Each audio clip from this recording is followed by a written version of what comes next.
C'est avec une très grande joie d'entrer dans votre foyer. Nous sommes arrivés au moment de l'enseignement qui porte le numéro 14. Je suis ravi d'entrer dans votre foyer, l'ambassadeur de Yahushua, pour aujourd'hui. Nous sommes à l'enseignement numéro 14 et tout de suite nous allons remercier le Père Yava grâce à la parole que nous allons écouter ensemble, car nous allons voir le sujet de l'Ésaïe 66, versets 16-17, ainsi que les versets 22 et 24. Est-ce que cela veut dire que les autres nations doivent observer les 10 commandements? La réponse est très claire, que c'est non. Et c'est là qu'on va prouver, mais qu'est-ce qui est dit là-dedans? Je réitère mes salutations à vous tous. Je suis l'ambassadeur de Yahushua Ziadia qui entre dans votre foyer en ce moment. Et lors de ce moment-là, nous sommes à l'enseignement numéro 14. Et comme j'ai déjà dit tout à l'heure, nous allons parler du livre d'Ésaïe 66, versets 16-17, ainsi que Ésaïe 66, verset 22 jusqu'au verset 24. Est-ce que ces versets disent et confirment que les autres nations doivent observer les 10 commandements selon ce que certains enseignent déjà partout dans le monde? Ceux qui observent les 10 commandements, notamment les sabbatistes. Et nous allons lire donc la Sainte Écriture pour introduire l'explication. C'est dans Ésaïe 66. Nous allons lire au nom de Yahushua et je vous invite à lire la Sainte Écriture. Et vous, les techniciens, vous affichez directement sur l'écran lorsque l'image sera bien arrangée. Allons-y. Ésaïe 66, verset 16. Nous allons lire au nom de Yahushua. Car Yahva exerce le jugement par le feu et par son épée contre toute chair, et nombreux seront ceux que Yahva aura percés. Ici donc, Dieu va contrer toute chair, et nombreux seront percés. Et qu'est-ce qui est dit ici? Ceux qui se sanctifient et se purifient pour aller dans les jardins, derrière celui qui se tient au milieu. Voilà donc l'image qui transporte la persécution. Ceux qui se sanctifient et se purifient pour aller dans le jardin, derrière celui qui se tient. On parle de qui ici, à quel moment, comment ça s'est passé? Ceux qui mangent de la chair de porc, des mets abominables et des souris périront tous ensemble selon Yahva. Ici donc, la parole est bien claire que concernant cet grand anéantissement, ceux qui vont être détruits, ce sont ceux qui mangent de la chair de porc, des mets abominables et des souris qui se sanctifient, se purifient pour aller dans le jardin. Ce sont ces genres de personnes qui vont être anéantis. Et évidemment, lorsqu'on parle de ces genres de personnes, on parle des Israéliens et des 10 commandements. Les autres nations ne sont pas du tout concernées pour cela, car c'est dans les 10 commandements et les lois de Moshe qu'on a interdit de manger de la chair de porc ainsi que des mets abominables. Nous allons regarder ce verset dans Lévitique 11, si je ne me trompe pas, concernant les animaux souillés. Le voilà justement.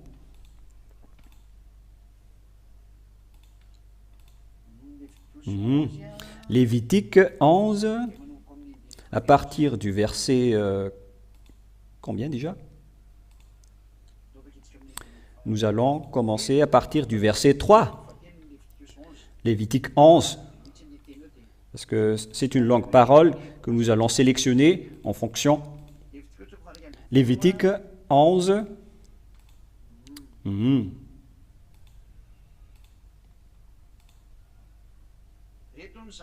Voilà donc les animaux et les mets interdits qui ont des pieds fourchus depuis le verset 3.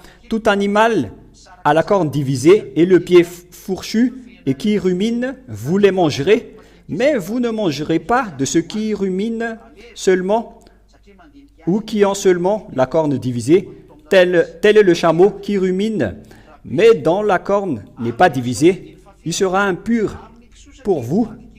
Verset 7, tel le porc qui a la corne divisée et le pied fourchu, mais qui ne rumine pas, il sera impur pour vous. Les animaux qui ne ruminent pas, donc, ne sont pas aimés par ce Dieu pour être mangés par les Israéliens. Voilà ce qui a été dit. Et en bas, et il y a tous les animaux souillés, ils sont plusieurs. Et si on parle de ce sujet-là, ce sont des choses impures pour vous. Verset 24, Lévitique 11, 24. Ceux-ci aussi vous rendront impurs. Quiconque touchera leur corps mort sera impur jusqu'au soir. Et quiconque emportera quelque partie de leur corps mort lavera ses vêtements et sera impur jusqu'au soir. Voilà donc pour les animaux souillés qui sont abominables sur cette terre que les Israéliens ne peuvent pas manger.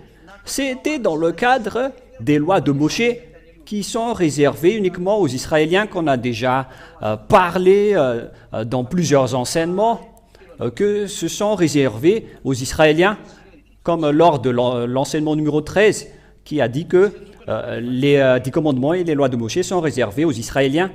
Ils ne sont pas faits pour les autres nations. Et donc, concernant les animaux fourchus, etc., il y en a qui sont autorisés de manger et il y a ceux qui ne sont pas autorisés. Parce que sinon, vous allez faire de l'abomination aux yeux de Dieu. Et à ce moment-là, il va vous anéantir. Et ceux qui vont être anéantis, d'après ce schéma, ce sont les Israéliens, mais pas du tout les autres nations. Nous allons lire la parole de Dieu, toujours dans Lévitique 26, que lorsque vous n'allez pas respecter ces paroles, vous serez maudits. Lévitique 26, écoutez.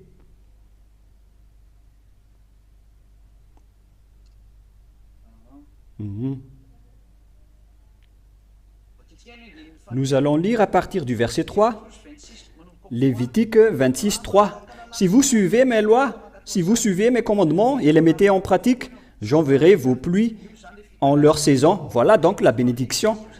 Et au verset 13, où il est passé, c'est dans quel verset? Verset 14, excusez-moi. Voilà donc la malédiction pour ceux qui ne respectent pas la parole du Père Yahva, selon ce qui est dit. Mais si vous ne m'écoutez pas et ne mettez pas en pratique tous ces commandements, si vous méprisez mes lois, et si votre âme a en dégoût mes ordonnances pour ne pas pratiquer tous mes commandements et pour violer mon alliance. Verset 16, j'enverrai sur vous la terreur, la consomption et la fièvre qui font languir les yeux et défaillir l'âme. Vous sèmerez en vain votre sémence et vos ennemis la mangeront. Waouh!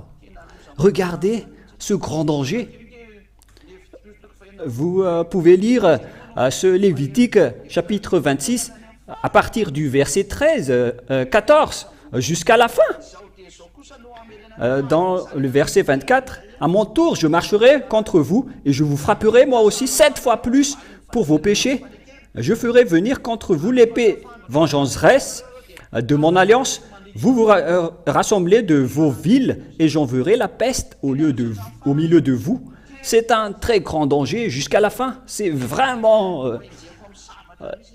Dieu va vous courir après le sabre,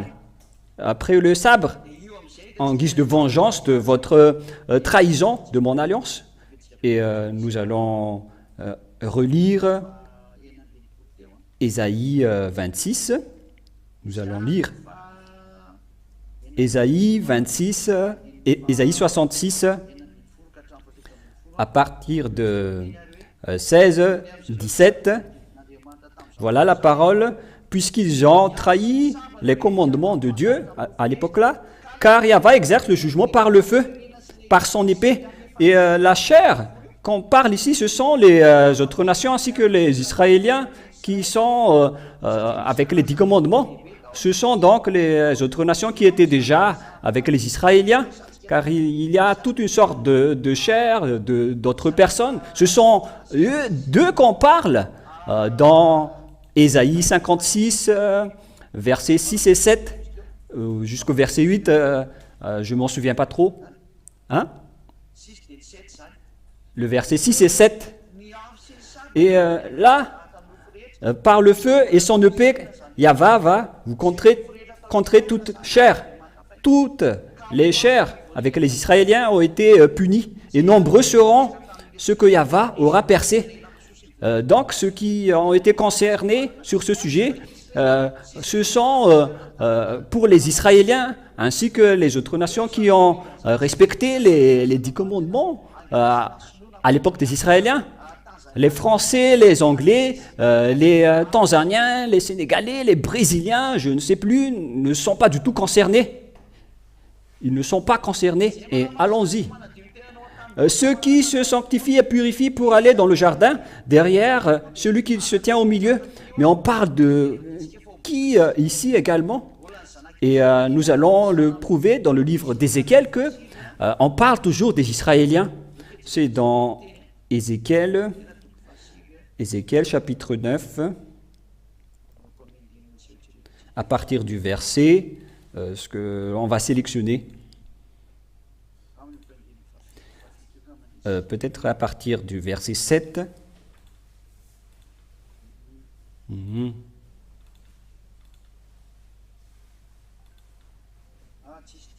Non, ce n'est pas le bon verset. Nous allons rechercher. J'ai oublié, c'est dans le livre d'Ézéchiel, combien, les enfants? Qui parle du sujet du milieu. Chapitre 8. C'est dans le chapitre 8, si je ne me trompe pas. Ézéchiel, chapitre 8, à partir du verset 12, parce que l'autre n'était pas bon. C'est Ézéchiel 8.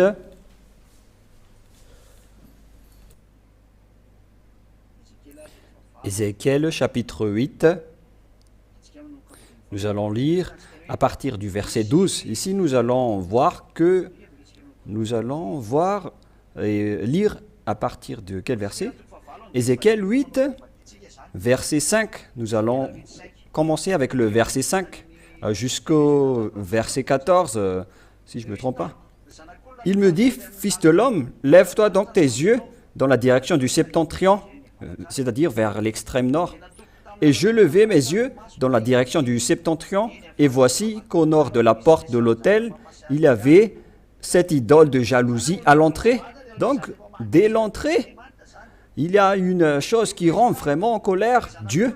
Et il me dit, fils de l'homme, vois-tu ce qu'ils font? Les grandes abominations que la maison d'Israël commet ici, afin que je m'éloigne mon sanctuaire. C'est vraiment un grand danger que les Israéliens ont fait entrer dans la maison d'Israël pour que Dieu ne veut plus entrer dans son temple saint. C'est vraiment une chose qui rend vraiment en colère les choses que les Israéliens ont fait. Même le Père Yahva ne veut plus entrer dans son sanctuaire en Israël. Et c'est une très grande abomination qu'on vient de parler dans le livre d'Ésaïe, que les Israéliens sont des abominables. Alors les voilà.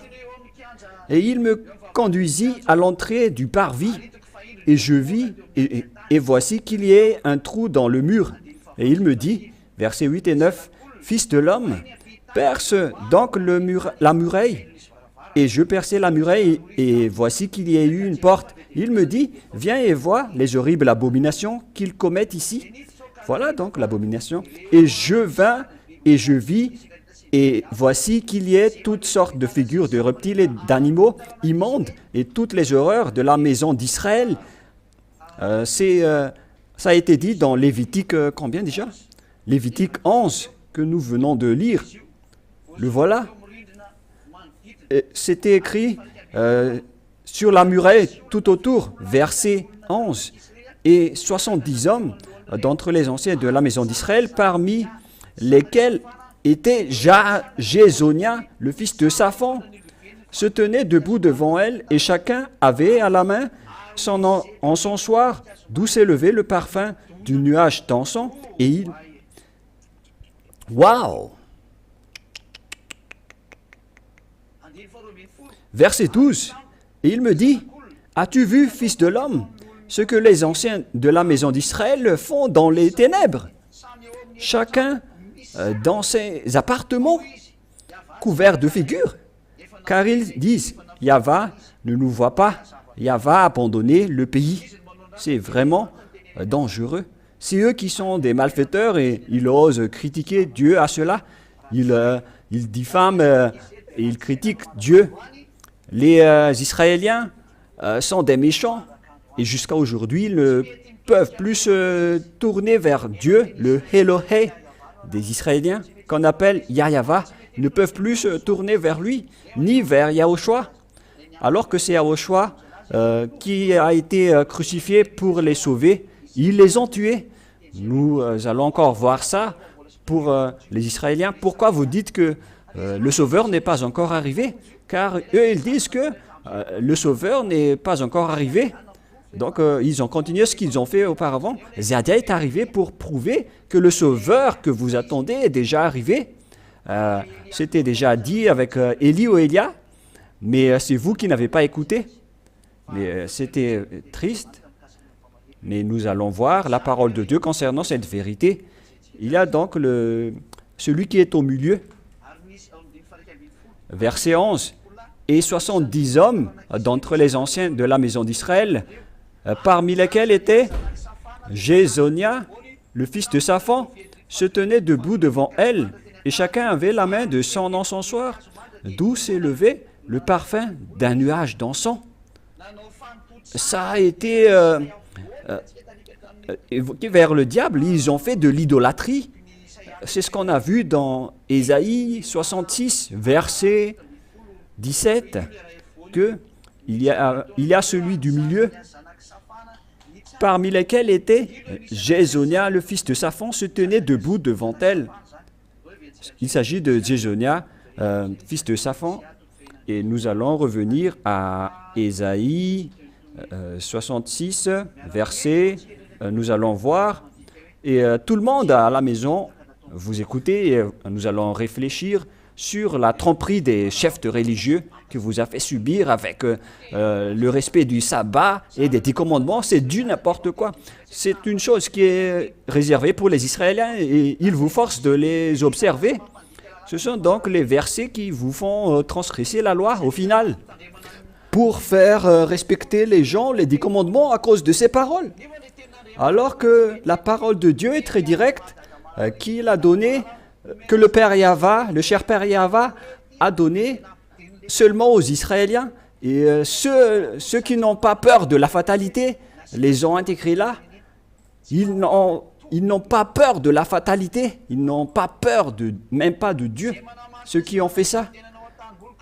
Celui qui se purifie pour aller dans les jardins, derrière celui qui se tient au milieu, c'est en fait Jazania, qui a mangé les mets abominables et les souris qu'on a vus dans Ézéchiel 8 tout à l'heure. Ce sont eux qu'on va anéantir, tous les Israéliens qui ont fait de l'idolâtrie. On va les anéantir.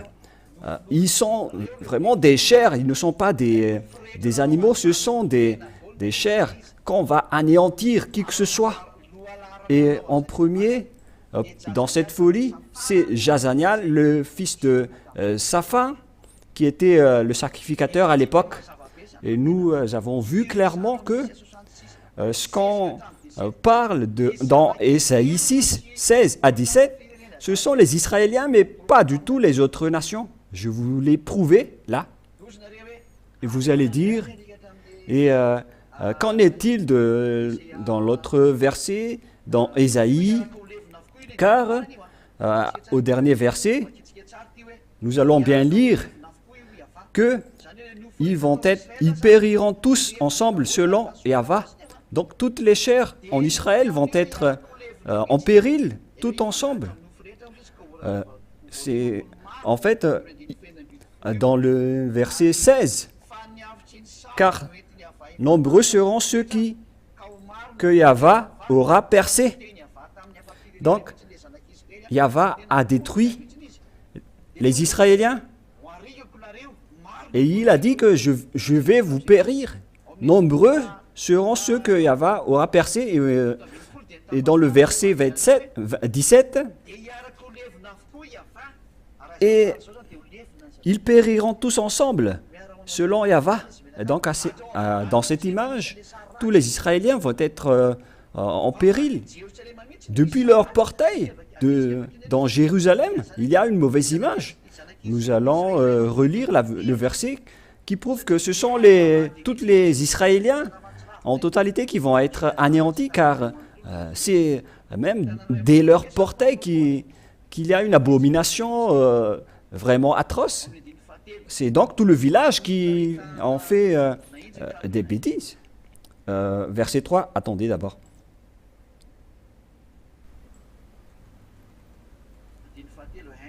Verset 3, hein?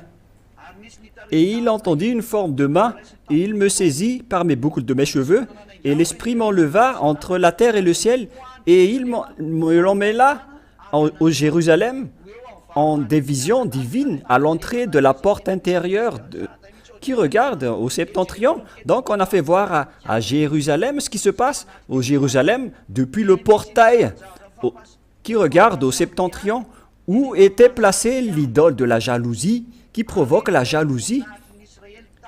Et voici que là était la gloire de Dieu d'Israël, selon l'aspect que j'avais vu dans la plaine. Il me dit, fils de l'homme, lève-toi donc tes yeux dans la direction du septentrion.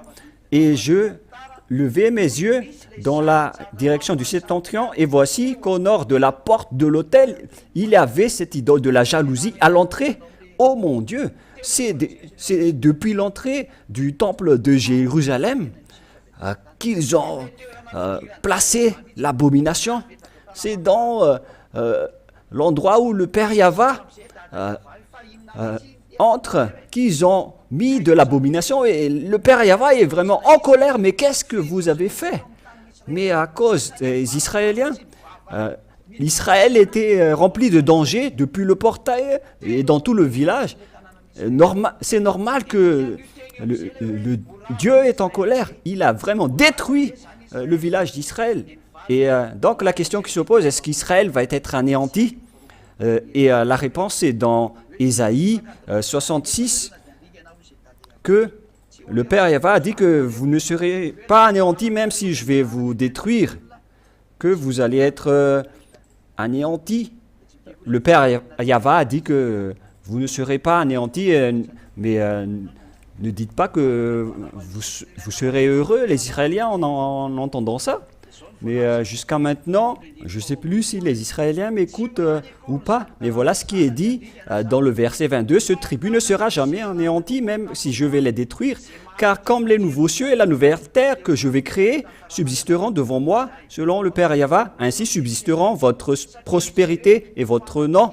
Voilà pour le verset 22 qui parle de l'anéantissement du tribut d'Israël. Il a dit que je vais anéantir toute chair en Israël. L'Israël va être détruit. Cela veut dire que ce soit les propriétaires ou les locataires. Car quand Dieu va anéantir toutes les chairs en Israël, et il a dit, même si je vais appliquer cet anéantissement de toutes les chairs, il a précisé dans le verset 22, car comme les nouveaux cieux et la nouvelle terre que je vais créer subsisteront devant moi selon Yahva, ainsi subsisteront votre prospérité et votre nom.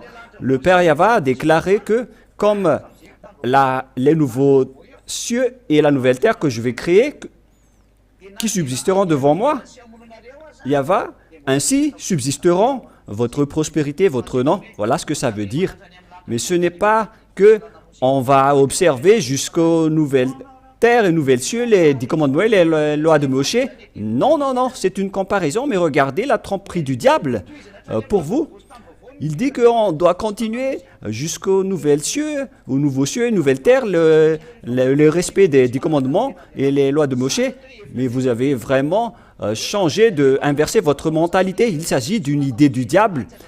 Dieu a dit que les 10 commandements et la loi de Moshe sont réservés aux Israéliens, qu'on ne peut rien retrancher ni rajouter. Mais comment les autres nations vont entrer dans ce discours? La loi est claire. c'est réservé aux Israéliens. Et vous devez dire, on n'est pas concerné, Père Yahweh Yahushua, car c'est réservé aux Israéliens. Mais c'est Yahuwah, Jéhovah et tout le reste qui ont appris le danger aux gens. Ils les ont fait pratiquer les 10 commandements. C'est pourquoi la parole s'est renversée. Si Dieu a fait une comparaison pour dire que les nouveaux cieux et la nouvelle terre que je vais créer subsisteront devant moi. Et le Père Yahweh a fait une comparaison que c'est comme ça aussi que subsisteront vos descendants. Il a dit que je ne vais pas tout vous anéantir, même si je vais anéantir votre chair.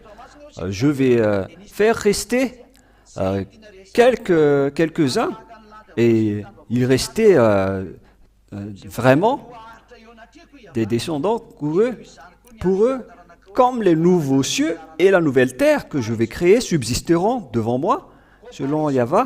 Ainsi subsisteront votre prospérité, votre nom. C'était une comparaison par rapport à l'anéantissement qui était en cours. Il a dit que c'est comme les nouveaux cieux et la nouvelle terre que j'ai créés, que vous allez subsister. Donc les descendants d'Israël ne seront jamais anéantis. Voilà ce qu'il voulait dire. Et s'il y a un tribut qui ne sera jamais anéanti sur cette terre, c'est Israël, car il a déjà eu cette parole.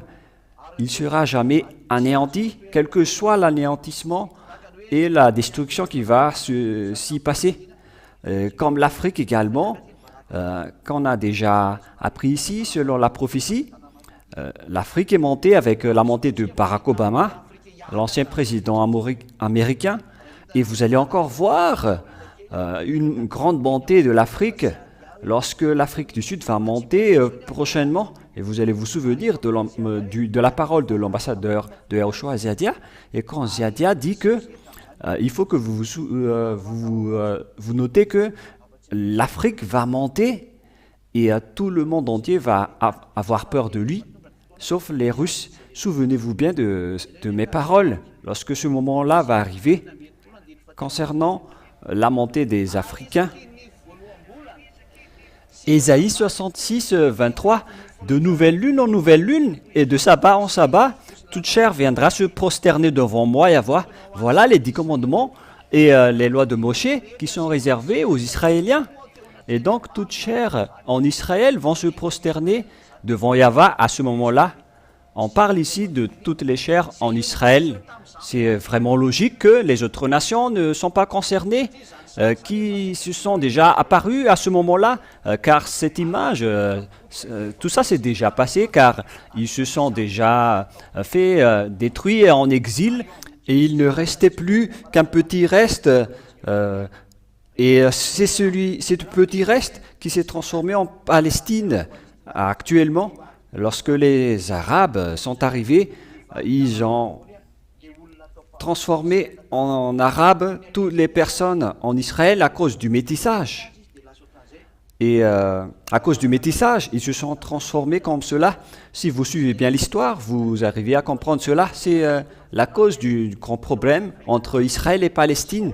Mais viendra le moment où je vais vous expliquer le déroulement de la fin de ce monde. Et c'est l'ambassadeur de Yahushua Ziadia qui va délimiter la fin de ce monde avec la parole de celui qui ne pêche point. Car Dieu écoute celui qui ne pêche point. Ce sont les non-pécheurs qu'ils utilisent. C'est normal, mais vous allez entendre petit à petit la vérité. Et donc, les personnes qui respectent la nouvelle lune et le sabbat, ce sont les Israéliens. Et ceux qui vont se prosterner, ce sont les gens en Israël, ceux qui restent. Car il y a ceux qui sont restés. Et verset 24, « Et quand ils sortiront, ils verront les cadavres des hommes qui se sont révoltés contre moi, comme avec l'arrivée de Nebuchadnezzar, les Assyriens, les Persiens, les Médians, les Grecs et les Romains, ils sont tous arrivés là-bas, et même les Allemands les ont encore frappés en dernier. Mais là, on ne va plus en parler, mais on va plus parler des souffrances que les Israéliens ont endurées bien avant. Et lorsque les gens ont été tués avec cette grande souffrance, et les gens sont sortis pour regarder leurs cadavres, mais qui ont révolté. Mais ce sont les Israéliens qui se sont révoltés. Et c'est la Sainte Écriture qu'on va faire répondre à ce sujet-là. C'est dans Jérémie chapitre 4. Il est passé où, ce verset, qui parle des Israéliens qui ont fait des révoltes?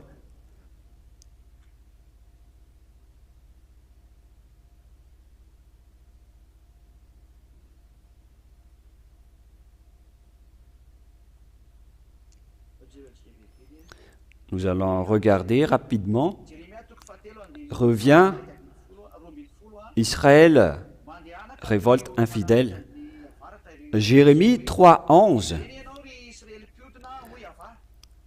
Yahva me dit, Israël, l'infidèle, s'est montré juste. Reviens, Israël, selon Yahva, je ne veux pas vous montrer un visage sévère, car je suis miséricordieux. Jérémie 3:12.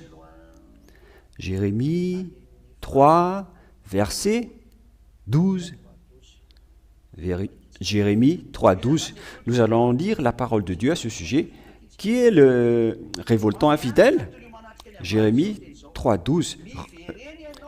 Va, écrit ces paroles du côté du septentrion et dit, reviens, infidèle Israël, selon Yahva. Donc, le révoltant infidèle, ce sont les Israéliens, lorsqu'ils ont regardé les cadavres des révoltants. Donc, vous ne pouvez pas contester cette parole pour vous qui me suivez en ce moment. Et nous allons revenir à Ésaïe 66, et dans la dernière partie. Et quand ils sortiront, Ésaïe 66, 24, ils verront les cadavres des hommes qui se sont révoltés contre moi, car leur ver ne mourra pas et leur feu ne s'éteindra point. Où est-ce que on va trouver le terme de ver qui veut démontrer l'enfer? C'est dans Ésaïe 14, nous allons voir. Ésaïe 14, à partir du verset 8, verset 9, nous allons lire. À partir du verset 9, Ésaïe 9, Ésaïe 14, 9, qui parle des vers et des asticots. Le Séol, dans ses profondeurs, s'émut à ton sujet pour venir à ta rencontre. On parle du Séol dans les profondeurs. Il réveille pour toi les ombres, tous les monarques de la terre. Il faut donc réveiller tous les ombres, car on parle de l'endroit de l'enfer. Il fait lever tous leurs trônes, tous les rois des nations. Verset 10. Attendez. Voilà vraiment. On fait voir ici que ils font trébucher tous les rois des nations. Écoutez, pour vous les malfaiteurs, voilà la finalité de votre vie. C'est un dangereux. Tous, ils prennent la parole pour te dire, toi aussi tu es déchu comme nous, et te voilà semblable à nous. Verset 11. Ton faste est descendu au Sheol avec le son de tes harpes. Sur toi sont répandus des vers et la vermine est ta couverture. C'est dangereux. Ça parle du sujet de l'enfer. Nous allons également regarder cette parole de Dieu. Nous allons lire la parole de Dieu dans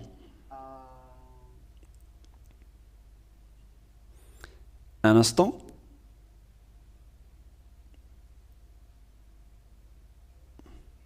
Dans le livre de... qui déjà? Dans le livre de Marc 9. Marc 9, verset 46. Marc 9, 46.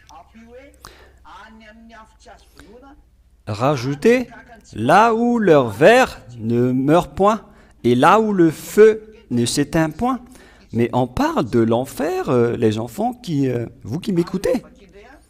Et on va lire également le verset 48, Marc 9, 27. Là où le ver ne meurt point et où le feu ne s'éteint point. La parole revient ici, donc réfléchissez chacun, car sinon vous irez en enfer, vous les malfaiteurs, envers ce vrai Dieu. Et donc ça c'est déjà passé, mais aujourd'hui, le fait d'aller en enfer, nous allons lire à partir du verset 47. On parle de l'endroit de l'enfer, Marc 9, 47. Nous allons lire.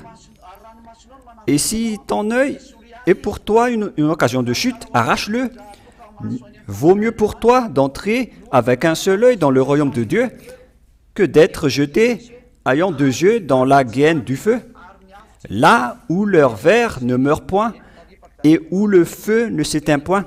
Et donc, quand les Israéliens ont été anéantis par le Père Yahva, à cause du non-respect des 10 commandements, le Père Yahva les a envoyés en enfer, car ils ont dénigré Dieu. Mais c'était à l'époque des 10 commandements. Mais si c'est à cette époque de Yahushua, qu'on vous a dit que les 10 commandements et la loi de Moshe ne sont pas réservés aux autres nations, ce sont réservés aux Israéliens. Si vous n'écoutez pas la parole de Yahushua, pour que vous ne péchiez point, alors préparez-vous.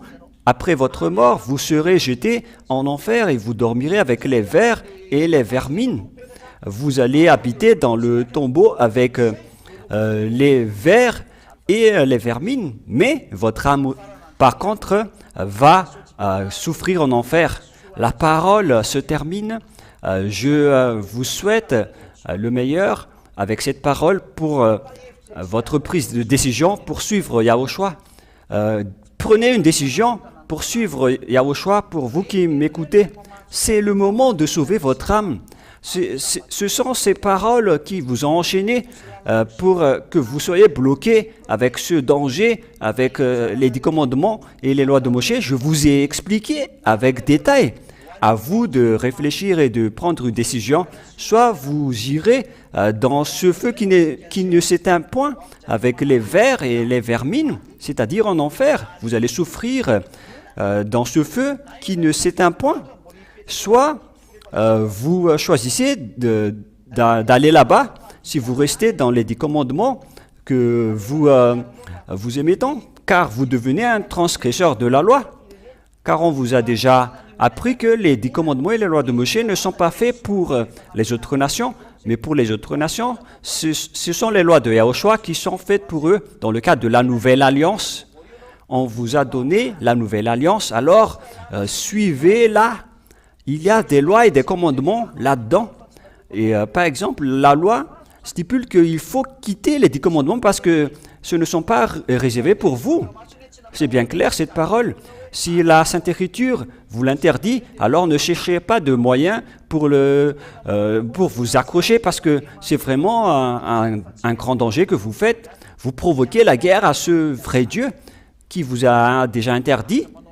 Vous êtes en train de provoquer la guerre avec lui. Ne faites plus cela car c'est de la folie. La parole se termine. Je vous souhaite être béni par Yahushua. Et avant de prier, la sagesse, c'est qu'il faut que vous preniez la décision et venez pour être baptisé maintenant. Ne cherchez plus d'idées pour contester. Ce n'est plus convenable. Tous les hommes, tout le monde ont déjà respecté les 10 commandements, mais ce n'est pas une solution. Et pour les Israéliens, on les a donné les 10 commandements. Mais ce n'est pas encore fait pour eux. Et pour la prochaine enseignement, pour les Israéliens, est-ce que vous osez dire que le Sauveur n'existe pas? Vous dites que le Sauveur n'existe pas, mais à quel moment vous pensez que le Sauveur va arriver? Ce sera lors de notre prochain enseignement. Je vous souhaite être béni par Yahushua. Mais moi, je vous dis, le Sauveur est déjà arrivé. Il s'appelle Yahushua. Allons-y pour le suivre. Ziadia appelle toutes les autres nations, les Français, les Anglais, les Américains, les Brésiliens, les Sénégalais, les Indiens ou les Argentins. Quoi que vous soyez, si vous êtes Français, Réunionnais, Mauriciens, tant que vous êtes un humain qui vit ici sur Terre, je vous appelle tous. Qui que ce soit, les Italiens, les Canadiens, Ziadia vous appelle. C'est le moment pour que vous entrez en Yahushua. Le temps est vraiment précieux. Avec le danger qui se passe dans ce monde, avec cette guerre qui est déjà en cours. Nous allons parler du sujet de cette guerre, car la raison de tout cela, ça vient de la parole de Yahushua que je vais vous expliquer jusqu'à votre finalité. Mais si jamais vous meurez avant mon explication, où est-ce que vous irez? Mais si vous ne suivez pas Yahushua, moi je vous donne votre chemin, soit vous irez en enfer et au lac de feu. Mais aucun enseignement sur cette terre n'a réussi à délivrer les gens du péché. C'est un seul Dieu et avec son Fils, Yahushua, qui a réussi à délivrer les gens du péché. C'est ce que je suis en train de vous prêcher. Et ceux qui sont avec Yahushua ne pêchent point. Là, je précise bien, car c'est la qualité de ce Dieu. C'est ce qu'on voit dans Jean 8:11, qu'il ne faut plus pécher. Et ce sont seulement les gens Yahushua qui réalisent cette parole.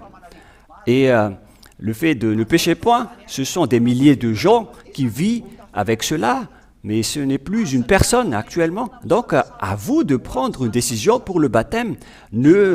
N'hésitez plus à avancer dans le baptême. Inscrivez votre nom dans le numéro WhatsApp. Il faut agrandir le numéro WhatsApp après la fin de l'enseignement. Vous le changez rapidement. Et donc, prenez une décision pour suivre cet enseignement. Et lorsque vous avez entendu la parole et l'enseignement, alors inscrivez votre nom. Alors saisissez ce grand bonheur en avançant vers le baptême. Appelez-nous et envoyez-nous des messages sur WhatsApp. Ça ne demande pas beaucoup de charges sur WhatsApp. Vous faites rentrer juste un peu de crédit et après, vous pouvez mener des longues conversations avec vous pour les questions qui vous tourmentent. L'ambassadeur de Yahushua sera là pour vous expliquer jusqu'à la fin. Montrez-nous vos problèmes et on va vous répondre. L'objectif, c'est que vous allez au ciel des cieux, que vous deveniez une nouvelle personne. Le vrai bonheur, c'est le fait de ne pécher point.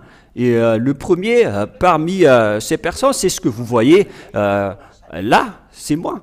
Et vous dites, est-ce que vous ne péchez point vraiment?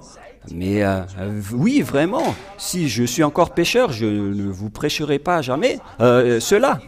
Mais je suis le leader dans ce sens-là. C'est le plus merveilleux. C'est le fait de ne pécher point. C'est la suprématie du bonheur. C'est pour ça que je vous appelle, venez et allons-y.